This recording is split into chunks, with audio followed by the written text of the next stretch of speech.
Просили? Получайте! Сегодня готовим салаты без майонеза. Я поделюсь с вами рецептами своей тройки любимчиков. Меня зовут Галина Артеменко, и вы на канале Жизнь вкусная.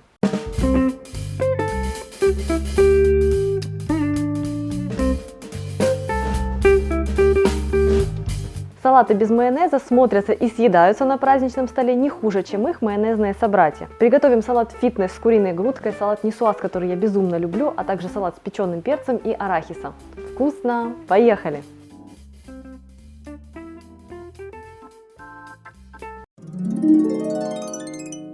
Первый салат с громким названием фитнес. Понравится он всем, кто любит майонезные салаты, но хочет иметь какую-то альтернативу. Заправляется этот салат греческим йогуртом, его жирность всего 10%, в отличие от майонеза, жирность которого стандартно составляет 67-72%. В основе этого салата нежное куриное филе, черешковый сельдерей и вяленый чернослив. Удивительно, но я терпеть не могу черешковый сельдерей, но этот салат просто обожаю. Для салата фитнес я беру одно куриное филе, у меня уже отваренное. Я варю филе в течение 25 минут, и затем, если у меня есть возможность, я оставляю его в бульоне до полного остывания, тогда филе получается более сочным. 3 черешка сельдерея, также мне потребуется 70 граммов вяленого чернослива, то есть не копченого, с таким вот неярким, но сладким вкусом. Перемазывать этот салат я буду 150 граммами греческого йогурта, также я приправлю солью и перцем.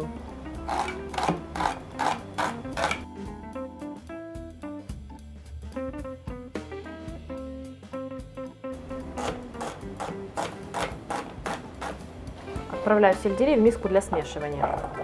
Нарезаю куриное филе. Его можно просто разделить на волокна. Тут какие-то ровные кусочки не важны.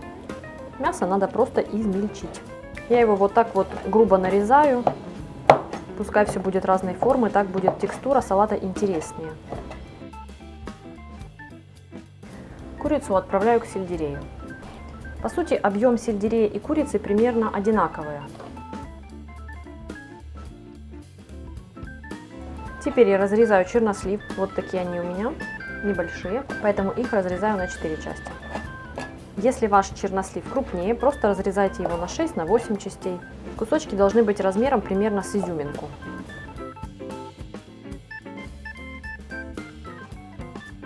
Теперь я приправляю салат солью и черным молотым перцем. Отправляю сюда греческий йогурт.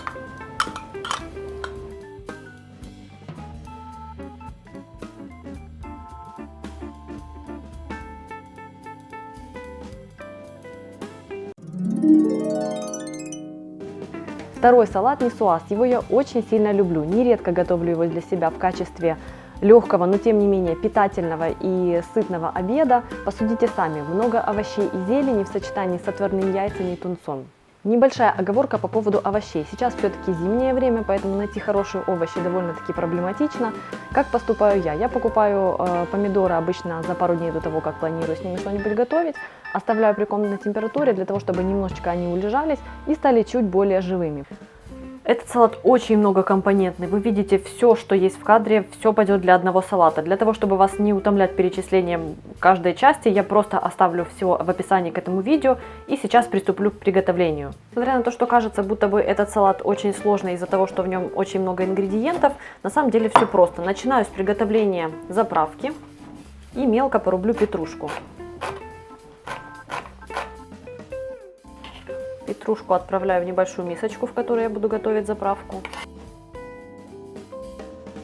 Теперь добавлю петрушки чеснок, который я пропущу через пресс. Вы можете мелко порубить, если вам так хочется. Я предпочитаю пропустить.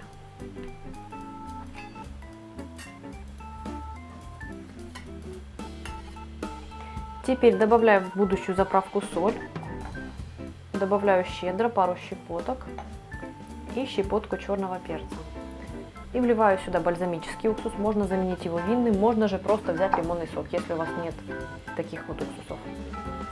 Сюда же вливаю растительное масло. Ну и теперь я просто перемешиваю это до однородности. У меня кипит слегка подсоленная водичка, отправляю в нее спаржевую фасоль и буду варить в течение 5 минут. И теперь я отправляю подваренную фасоль на сухую сковороду. А теперь настоящая магия. Отправляю к фасоли заправку. Выключаю огонь. и быстро все перемешиваю. Я буду собирать салат вот в такой вот форме для запекания. Мне очень нравится в ней подавать. Он в ней выглядит очень интересно. И сейчас я нарублю зеленый лук. Такую вот форму очень удобно использовать, потому что в ней удобно же салат этот смешивать. Меньше мойки посуды затем. Теперь я нарежу половину красной луковицы. Отправляю ее к зеленому луку, слегка вот так вот помогая себе пальцами, чтобы разделились кусочки на небольшие фракции. Теперь я грубо нарублю салат айсберг. Вы можете использовать любой салат, который вам нравится. Хорошо сюда подходит ромен, хорошо подходит руккола, но я люблю айсберг, поэтому использую его. Отправляю салат вот в эту вот миску. К салату с зеленью я отправляю тунец, слегка раздавливаю его вот так вот пальцами на небольшие кусочки. Слегка перемешаю.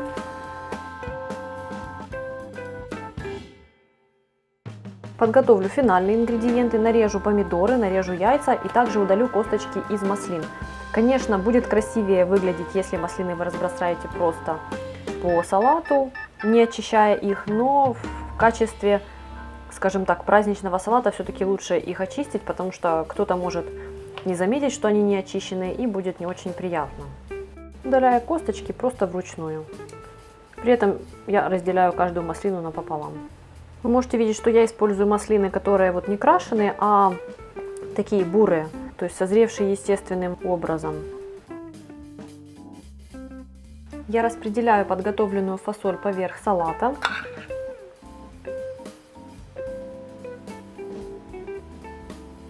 Теперь я разложу поверх помидоры. Теперь раскладываю яйца. Пришла очередь добавить маслины. Если вдруг вам покажется, что вам этот салат не понравится, просто однажды его приготовьте и попробуйте. На самом деле я жутко не люблю стручковую фасоль, но вот благодаря нисуазу любовь сложилась. А завершает все слой анчоусов. Они придают особый средиземноморский такой вот колорит, добавляют солености, и с ними намного интереснее. Поэтому если есть возможность, купите, если нет, просто не используйте. Третий салат появился в моем топ-листе безмайонезных салатов совершенно случайно. Я просто готовила себе какой-нибудь салат из того, что было под рукой. Приготовила его на основе печеного перца и слегка поджаренного арахиса. Он настолько мне понравился, что теперь я готовлю его время от времени. По поводу сладкого перца, в принципе, его можно купить в свежем виде в течение всего года, поэтому смело покупайте вот эти вот большие перцы, паприку. Он отлично подходит для приготовления этого салата. Я же буду использовать тот сладкий перец, который заготовила летом. У меня запас довольно-таки большой, поэтому грех им не пользоваться. Конечно же, вам покажу, как я его запекаю. Тут у меня 3 предварительно запеченных и очищенных перца, четверть кочана салата айсберг. Можете брать любой салат, я просто очень люблю айсберг. Четверть кочана салата айсберг. Вы можете брать любой салат, который вам нравится. Мне нравится айсберг, поэтому его я и буду использовать. 50 граммов сырого арахиса, его мы будем немножко поджаривать. И 20 граммов твердого сыра, у меня чеддер. Для заправки я возьму 1 чайную ложку французской горчицы, 1 чайную ложку лимонного сока, 1 столовую ложку растительного масла и 1 столовую ложку соевого соуса. Также буду приправлять салат солью и перцем.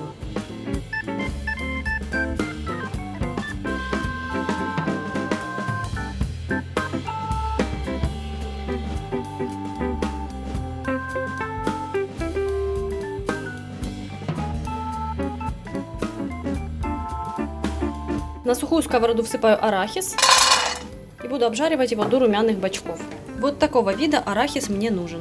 Готовлю заправку, в нее добавляю небольшую щепотку соли, так как соевый соус уже соленый, щедрую щепотку молотого перца, лимонный сок.